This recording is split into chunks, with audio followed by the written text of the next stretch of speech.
Greetings, everybody. Gleekon here again with another episode of Lore of Warcraft. We are continuing along with our novel now, Tides of Darkness.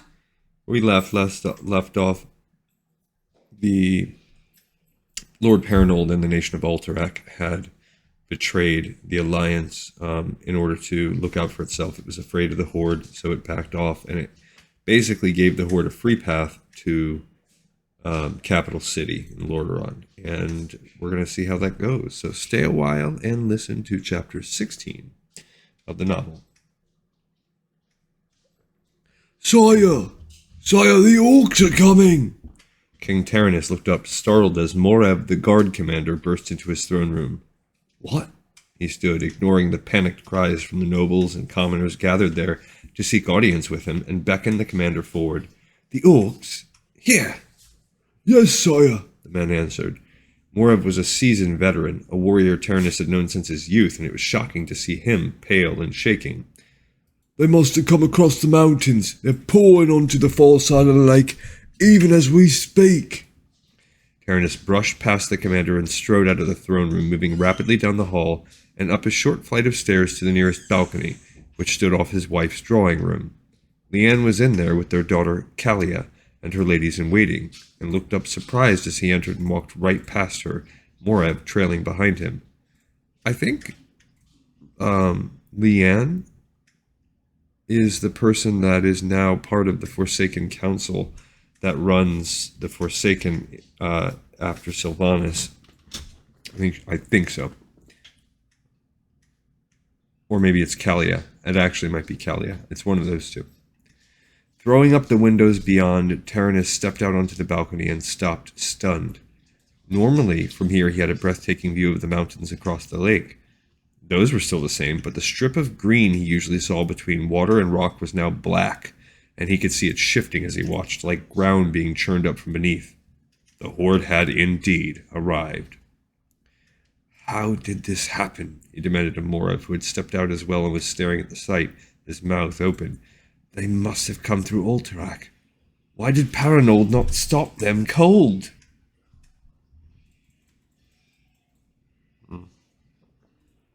They must have overwhelmed him, sire, Morev answered dismissively, even in his terror showing his opinion of Alterac's king and soldiers. Those mounted bastards are narrow, and a competent troop could have held the Horde back, but not if they were following incompetent orders. Taranis frowned and shook his head. He shared Morev's opinion. He had never liked Paranold, who had always struck him as selfish and scheming. But Hath, Paranold's general, was a competent commander and a solid warrior in his own right. He would have assembled a solid defense, although if Paranold gave an order, even a foolish one, Hath would probably obey it. Send messengers to Alterac, he decided finally, and to the Alliance army as well, letting them know our situation. We'll find out what happened later. Taranis decided, not bothering to point out that this would require them to survive until then. First things first, rally the guards, sound the alarm, and get everyone inside the gates. We don't have much time. He glanced again across the lake where the darkness was already creeping down the far bank and around the water. No, not much time at all. Pigeons were released to the other Alliance leaders and to the last known location of the Alliance army, in the hinterlands. One of those pigeons flew straight to Stromgarde, and his message was quickly untied and brought straight to Thoras Trollbane, Stromgarde's gruff master. What? Trollbane shouted when he had read the message. He had been drinking ale from a heavy wooden mug, and now he hurled the mug at the far wall where it shattered, leaving a streak of ale and wood splinters down to the floor. That fool! What did he do? Let them through? Trollbane despised Paranold. Not only were they neighbors and thus rivals over borderlands, but he personally disliked the man. He was too oily, too smooth by far, but even an arrogant, overdressed idiot like Paranold should have been able to block an invading army. Perhaps not stop them completely if the Horde was as numerous as Lothar had claimed, and as subsequent reports had confirmed, they could muscle their way through regardless, but at least slow them down significantly, inflict heavy damage, and warn Lordaeron early enough for them to prepare properly. With the orcs already on the plains by the lake, Taranis would not have time to do much more than close his gates and brace for the first assault. Trollbane stood and began pacing. The message slip still clenched unnoticed in his fist. He wanted to go to his friend's aid, but wasn't sure that would be the best course of action. Taranis was a fine strategist, and his guards were among the finest in the land, his gates and walls strong and thick. They could hold out against the first wave, he was sure of that. The danger lay in letting the full horde roll down from the mountains and swarm Capital City with sheer numbers. Damn him! Trollbane beat his fist against the arm of his heavy chair as he passed it. Paranold should have held them. He should have at least have warned us. Even he is not that incompetent. He paused mid-stride as another thought struck him. Paranold had never been enthusiastic about the alliance. He and Greymane had been the only two to resist, Trollbane remembered. He thought back to the meetings in Capital City with Lothar and Taranis and the others. Yes, Greymane had spurned the idea, but mainly because he boasted that Gilneas could crush anyone foolish enough to invade them. But Paranold had disliked the idea of combat. Trollbane had always thought his neighbor a coward at heart and something of a bully. He was perfectly willing to fight when he knew he held the upper hand, but hated to engage in combat if it put him at any risk. And Paranold had been the one to suggest they try negotiating first. That fool! That traitorous little fool! Trollbane kicked his chair hard enough to send it skittering across the granite floor. He had done it, hadn't he? He had negotiated with the Horde. Trollbane knew he was right. Paranold cared nothing for others, only for his own hide. He would happily make a deal with demons if it kept him and his own land safe. And that was exactly what he had done. It all made perfect sense now. The reason the Horde had made it through the mountains without anyone raising the alarm, the reason Paranold had not responded or warned anyone, he had let them pass, presumably for some promise of leniency or continued autonomy after the war. Rah! Infuriated beyond words, Trollbane snatched his axe from where it hung on the column beside his chair and hacked at the table in front of him, shattering it with a single blow. I'll kill him, he bellowed. His warriors and nobles shrank back alarmed, and only their reaction reminded Trollbane that he was not alone, and that personal vengeance would have to wait. The war came first. Assemble the troops, he instructed his startled guards. We are going to Ultarak.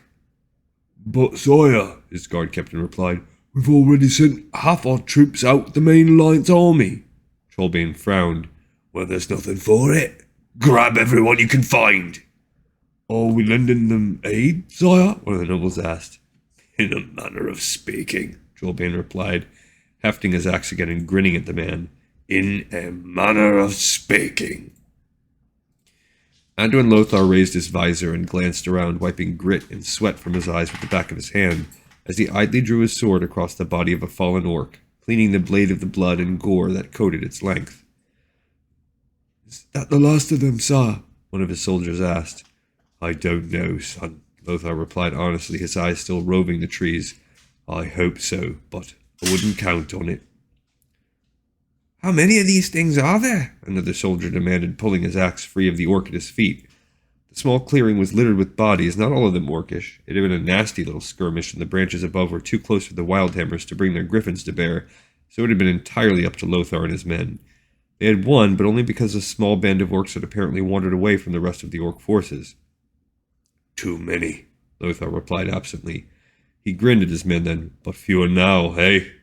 They smiled back, and Lothar felt the surge of pride. Some of these men were from Lordaeron, some from Stromgarde, one or two from Gilneas, and even Ultarak, and a few had come with him from Stormwind. But over the past few weeks they had set their regional differences aside. They were now Alliance soldiers and fought together as brothers, and he was proud of them. If the rest of the army meshed as well as this one group did, there was hope for them all, both in this war and in the peace he hoped would follow afterward. Then he caught a flicker of movement off to one side. Be ready, he warned, dropping his visor back down and sinking into a wary crouch, his sword rising to point toward the motion. But the figure that burst through the trees was not an orc, but a human, one of his own soldiers. Sir, the man gasped, clearly winded. He did not seem harmed, however, and his sword was still by his side. Messages, sir. Then Lothar realized the man had a scrap of parchment in one hand and was holding it out to him.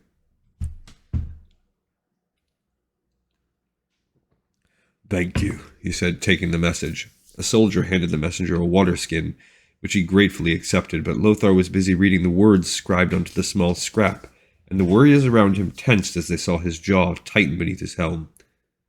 What is it, sir? one of them asked finally as Lothar glanced up, balling the parchment between finger and thumb and flicking it away like a troublesome insect or booger. Is there a problem? Lothar nodded, still digesting the information he had just received. The Horde has made its way to Lordaeron, he said softly, eliciting a gasp from several soldiers. They are probably attacking the capital even now.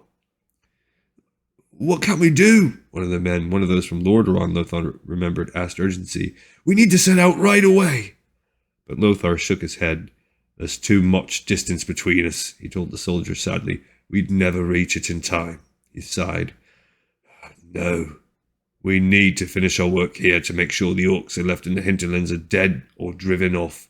We cannot allow the Horde to retain a foothold here where they could then sweep back up or down to anywhere else on the continent. His men nodded, though they did not look pleased about the prospect of wandering the woods seeking strays while their friends and families faced the rest of the Horde alone. Lothar could hardly blame them. Turalyon and the rest of the Alliance army are already on their way, he assured them, making several warriors look up hopefully. He will come to the city's aid. He gripped his sword tightly. And when we are done here, we will march to capital city and mop up any orcs that have fled his attack. The men cheered at that, and Lothar smiled, though he still felt cold.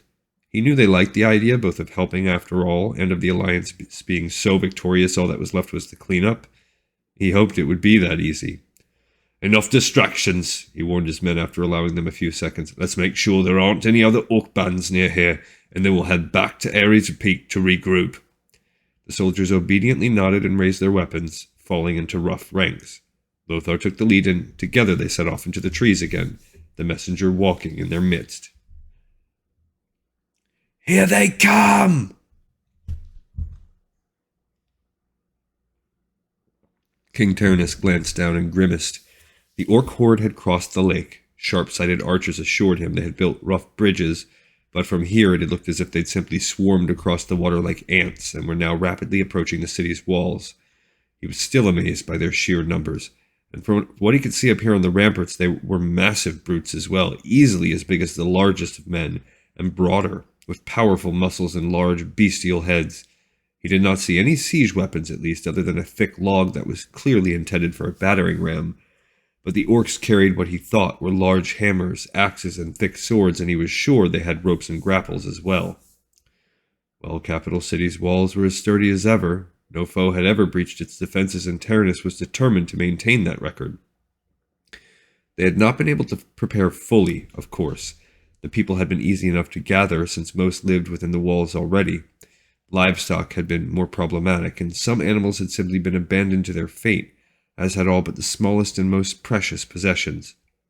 The guards had done their best to make sure everyone and everything was inside before closing and sealing the gates, but most people had fled with little more than the clothes on their backs and whatever tools and other possessions they'd had to hand.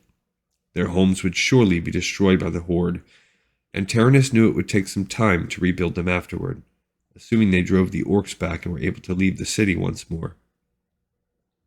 He glanced along the ramparts where his guards and soldiers stood ready.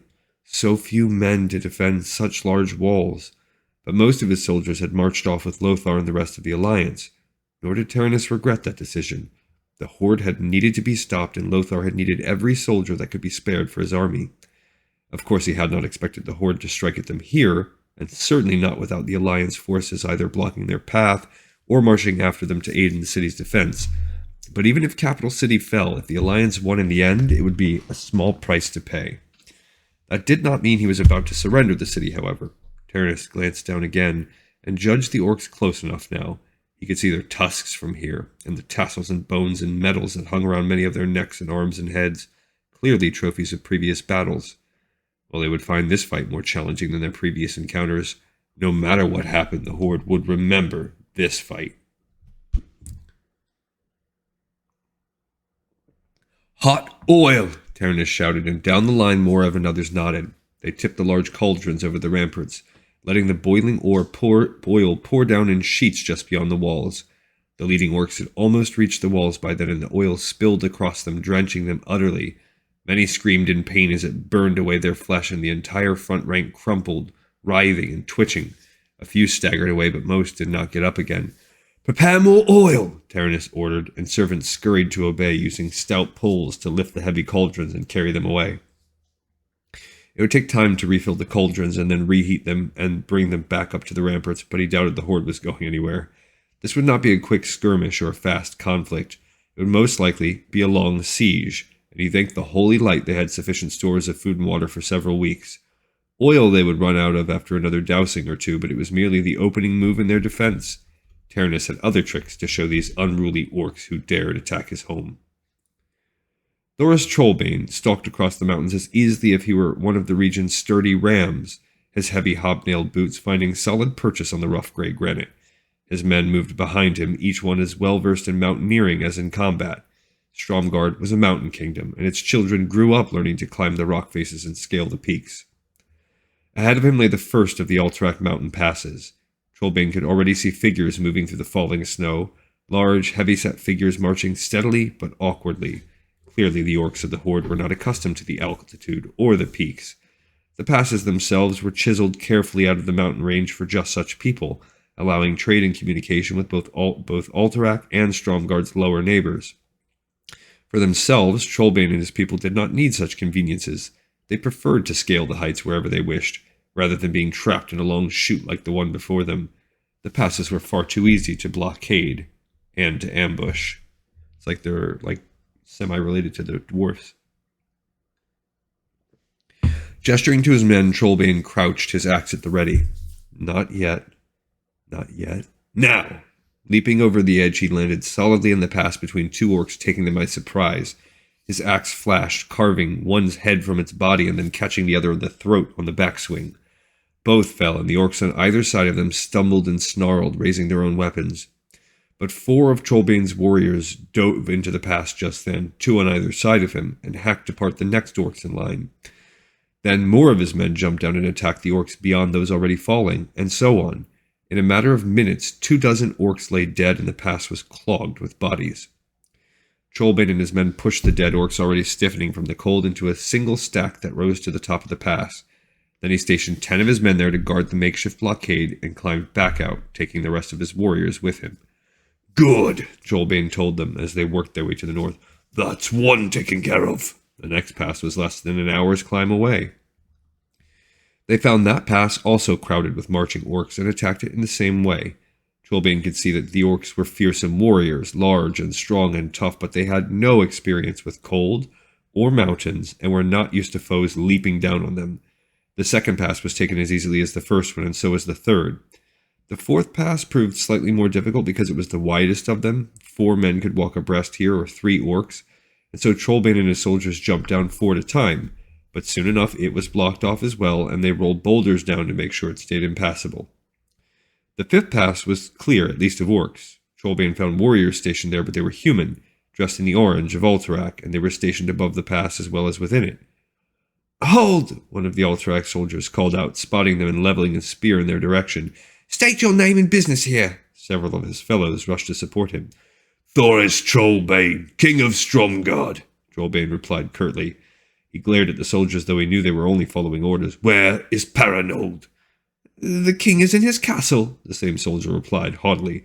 And you are trespassing on our lands. And the orcs, Trollbane asked, are they trespassers or guests? The orcs shall not pass us, another soldier declared. We will defend this pass with our lives. Good, Trollbane said, only they're not at this pass. They're at the full south of here. That startled the soldiers. We were told to guard here, one of them said, looking confused. This was where they said the orcs would try to pass. Well, they didn't, Trollbane snapped. Fortunately, my men are blocking the other passes now, but many already made it through. To Lordaeron. One of the soldiers was older, clearly a veteran, and his face paled as that statement sank in. It was to him that Trollbane addressed his next question. Where is Hath? General Hath is at the next pass with the bulk of our forces, the soldier replied. He considered for a second before offering. I can take you there. Trollbane knew the way, but he also knew it would be easier to get to speak with Hath if he arrived with an escort, so he nodded and gestured for his men to follow him and the Alterac soldier. It took another hour to reach the next pass. This one was the widest path through Alterac, easily broad enough for 2 full carts to pass one another without brushing the walls, and it made good sense to station most of the soldiers to guard it. If the orcs were going north instead of south, Trollbane spotted Hath speaking with several junior officers, but waited until the soldier who had brought them had hailed the stout general. General Hath, sir, the man called. Visitors from Stromgod to see you, sir. Hath glanced up and frowned when he spotted Trollbane. Thank you, Sergeant, he said, moving to join them and returning the veteran's parting salute. Your Majesty, he said gravely, nodding to Trollbane. General. Trollbane had always liked Hath. The man was a solid soldier and a good tactician, and a decent fellow. He'd always disliked fighting him and hoped that wouldn't be necessary this time. The orcs are pouring through your southern passes, he said bluntly. We blocked them for you. Hath paled. Our southern passes? You're sure? He waved away Trollbane's nod. Of course you are, but why? The king told me personally they would be passing to the north, not the south. That's why he sent us to guard these passes instead.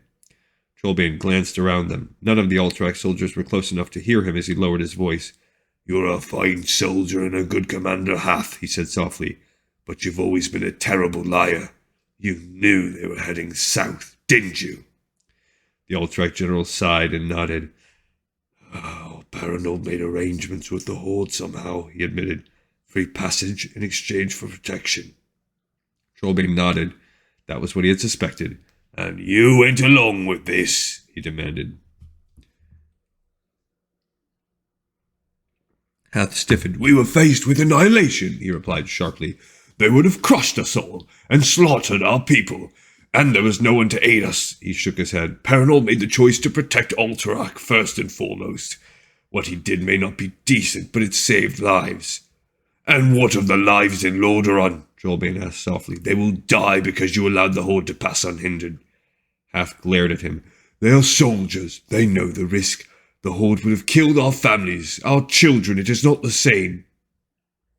Trollbane nodded, feeling some sympathy toward the older man. No, it is not, he agreed, and your loyalty to your people is commendable.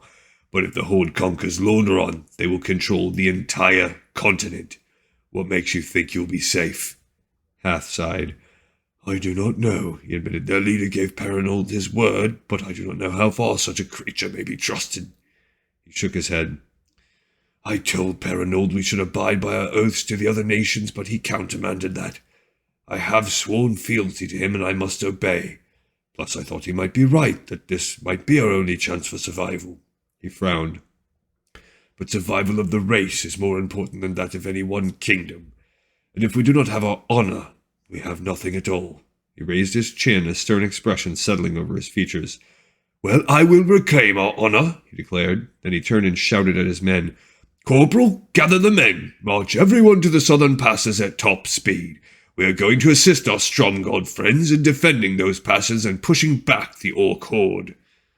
But, sir, the officer started to object, but Hath shouted him down. Now, soldier, he bellowed, and the officer saluted quickly and leaped to obey. Then Hath turned back to Trollbane. He is in the castle, the general said shortly. He did not have to explain whom he meant. His personal guard will still be there, but there are only 20 of them. I can draw him out. But Trollbane shook his head. We do not have time to worry about him now. Besides, he pointed out, if I go there, it is an invasion, and if you go, it is treason. He frowned. We will let the Alliance settle matters with Paranold later. For now, all that matters is blocking the Horde. The general nodded. Thank you. Then he turned and joined his officers in rallying the men. Damn it, we're too late. Turalyon reined in and stared out over the valley below. They had ridden hard, he and Khadgar and the other cavalry members, with the troops marching along behind them. It had seemed best to pass west through the foothills of Hearthglen, and then emerge north of Capital City, so they could swing back down and come at the city from the wide plain behind it, where its main gates lay. Now he wasn't sure the better positioning had been worth the added travel time. Turalyon had also hoped to gather additional troops from Thoris Trollbane, but Stromgard was simply too far out of the way. Turalyon had considered detouring, but the news that the Horde had also cut through the mountains and had done so before them spurred him to keep moving instead. They had to reach Capital City in time. But now he looked down from the trailing edge of the mountain range across the valley that fed into Lordaeron and the lake below it, and saw that he had failed. The Horde was already there, spreading across the valley and around the proud city like a spray of leaves about an autumn tree. They haven't breached the walls, Illyria pointed out, standing beside him. She and the other elves, both warriors and rangers, had kept up with the horses easily, and both she and Lorthamar Theron had come forward with him to see what lay before them. It is not too late to aid them. No, you're right, Turalyon admitted, shoving his disappointment aside and studying the situation more dispassionately. This battle is not yet lost, and with our aid, Capital City will not fall. He rubbed at his chin. This may even work out to our advantage, he said softly, considering the matter more fully. The Horde does not know we are here yet, and we can trap them between us. He frowned. We should let Taranis know we're here, though, so we can coordinate our attacks, and so he does not feel he has been abandoned. Theron nodded, eyeing the mass of orcs teeming below and beyond them. A good plan, he agreed, but how would you suggest we reach the city? No one could get past those warriors unharmed, not even an elf. Illyria nodded. If this were a forest, I might, she admitted, but here on an open plain, there is no chance for cover. It would be suicide to attempt it. Khadgar, sitting his horse on Turalyon's other side, grinned at the three of them. I can get across, he assured them, laughing at their expressions. With a little help, he added, glancing at a short, tattooed figure who had alighted on the rocks beside them. Sire! Taranis glanced up and saw a soldier shouting and pointing beyond the walls. Thinking the orcs had massed for another attack, he glanced out, following the man's gesture, but the soldier was pointing up rather than down. Taranis looked and almost gasped as he saw a dark figure soaring toward them. Ready, archers, he called, staring at the shape, but hold fire until my command. Something seemed strange about it. Why send a single flyer of any sort when there were thousands upon thousands of orcs smashing against the walls below? Was it a scout? A spy? Something else? The archers positioned themselves, longbows drawn and arrows nocked, and waiting patiently. The shape grew closer. Now Taranis could see that it was a griffin, though far wilder and more beautiful than the heraldic symbols would have led him to believe. Its feathers glowed gold and violet and red in the sunlight, and its fierce head turned, bird-like, to glance around with wide golden eyes as it approached. And a figure sat upon its back, holding reins and riding a saddle as if upon a horse. The rider was big, but did not seem large enough to be an orc, and it was wearing clothing, far more than the green-skinned warriors below. Oh, so orcs run around almost nude? That's new. Taranis stared and then let out a breath of relief as he caught a glimpse of Violet. That wasn't armor, it was robes, and that could only mean one thing. Lower your weapons, he called to his archers. It is a wizard of Dalaran! The griffin swooped toward them, its mighty wings beating, and then it was overhead, circling back even as the archers turned back to watching the orcs below. The rider was clearly searching for a place to land and finally settled on the nearby corner tower, which had a wide flat circle for cauldrons and ballistae and signal fires. Taranis strode in that direction, Morev right behind him, and reached the tower just as the griffin touched down and folded its wings along its body.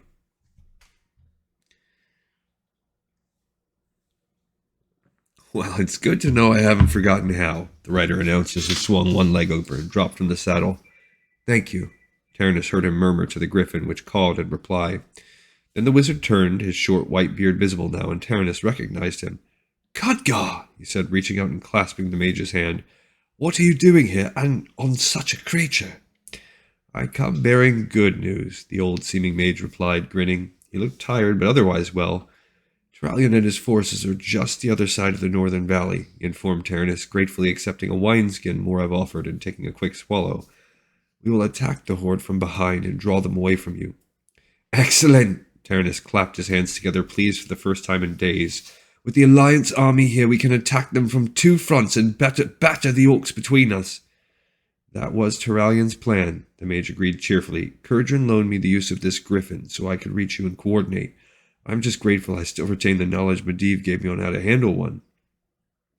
Come, Taranis told him. My servants will see to the griffin. They will get it water, and I am sure we can find something for it to eat. Let us talk about what Turalyon thinks we should do next, and how we can make these foul orcs rue the day they dared raise arms against our city.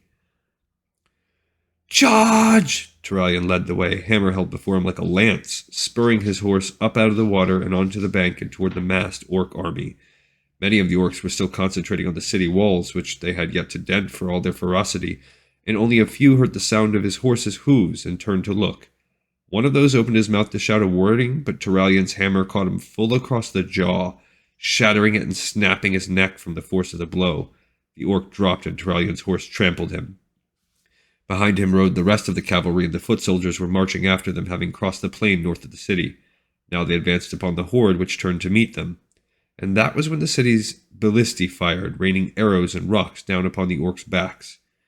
Turalian led his mounted soldiers into the horde's front ranks and through them, circling around and back again, and then the city's defenders struck a second time.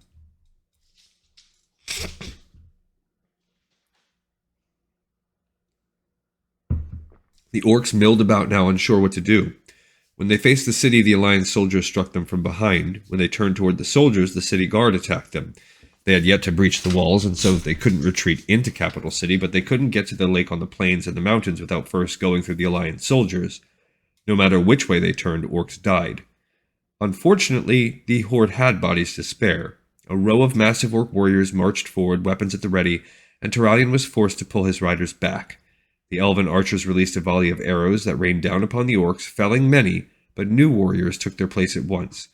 The orcs began throwing themselves at the Alliance army, forcing them to backpedal and be crushed beneath heavy orc bodies, and step by step Turalian found himself and his men pushed back toward the water. Once they were out of reach, half the remaining horde soldiers turned their attention back to Capital City itself. They hurled themselves at the walls, quickly exhausting the city's supply of oil and rocks and gravel and other items to drop on attackers.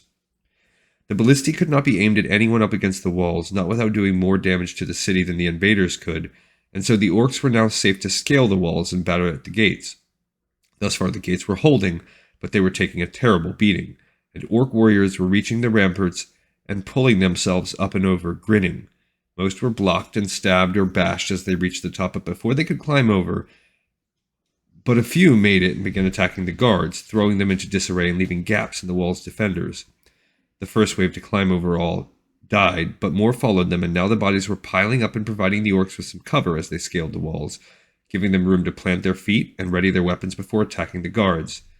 "This isn't working," Khadgar shouted to Turalian as they backed their horses across a rough bridge the orcs must have built to traverse the lake. "We don't have enough fighters to overwhelm them like this. We need to try something else." "I'm open to suggestions," Turalian replied, battering a lunging orc with his hammer. "Can't you use your magic against them?" "Yes, but it won't do much good," Khadgar answered, stabbing his sword into an orc that came too close. "I can kill them, but only a few at a time. I could summon a storm, but it wouldn't help, and it would leave me too drained to work more magic later." Turalian nodded. "Let's get the men back across the lake and hold this bridge," he told his friend, brandishing his hammer again, even as he used his shield to knock an orc into the water that flowed beneath them. "Then we can wait until they've lost interest in us and attack again while their back is turned." Khadgar nodded, too busy defending himself to speak. He hoped this new plan would work, because otherwise the horde would simply burn the bridge and keep pounding on the city gates until they collapsed. And once the gates went, they were inside the city and would be impossible to remove. Khadgar had seen the orcs take a city once before at Stormwind. He did not want to see it happen again. "The gates are starting to give way!" Taranis shook his head as if that would make the cry go away. He was too busy to see for himself, however. An orc had climbed the wall not far from where he stood watching the battle below and was advancing on him now, grinning widely enough to show its sharp tusks and swinging its heavy warhammer in slow arcs. Taranis reluctantly picked up a fallen sword, painfully aware that he was no fighter. Someone appeared at his side, and he recognized Morev with some relief. The guard commander carried a long spear and jabbed at the orc, forcing him back. "You should go see the gate, sire," he said calmly, poking at the orc again. "I will handle this." On the orc's other side, Taranis could see several other guards approaching, two of them also armed with spears. Accepting that he was no longer needed here, Taranis gratefully laid down the sword and turned away. He ducked down a short flight of steps within the rampart, coming out near a small guard's armory, and from there took a narrow walkway along the wall. It ended at a short stairway, and he leaped up the steps and onto the ramparts again, but now just above the main gates. He could feel the heavy pounding even before he reached the rampart's edge, rattling his teeth and making the stones shake. And looking down, he saw them slamming a thick tree trunk against the front gates. Even from here, Taranis could tell they were shuddering from each impact. "Shore it up," he told the young lieutenant standing nearby. "Get some men and shore up the front gates." "With what, sir?" the young officer asked. "Anything you can find," Tyrannus replied. He gazed out past the walls at the untold number of orcs gathered there against him and his city. Beyond them he saw the glitter of metal on the bridge and knew Turalian and his forces had retreated to that distance so they could plan their next move. Tyrannus just hoped it was a good one. Alright, so the siege is underway, and we know from the Chronicles how it's going to end with essentially the orcs losing once they can't get reinforcements. Alright, this episode is in the pipes, 5x5. I appreciate you listening. Thank you so much, and I'll see you on the next episode of Lore of Warcraft.